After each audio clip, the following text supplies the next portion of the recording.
আমরা কিন্তু already zero পয়েন্টে চলে আসলাম। ঠিক আছে, এখানে আমি যে জায়গায় দাঁড়ায় আছি এটা হলো বাংলাদেশের ভিতরে। দেখেন অসংখ্য পাথর, পাথর দিয়ে কিন্তু ভরা।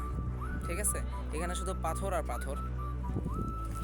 এরপরে দেখেন ওই যে ওখানে মানে পানির ওপারে যে মানে পাহাড়টা দেখা যাচ্ছে এটা কিন্তু ইন্ডিয়ার ভিতরে পড়ছে। হ্যাঁ, আর আমি যেখানে দাঁড়ায় আছি এটা বাংলাদেশে। এরপর ওই ব্রিজ ইন্ডিয়ার ভিতরে পড়ছে।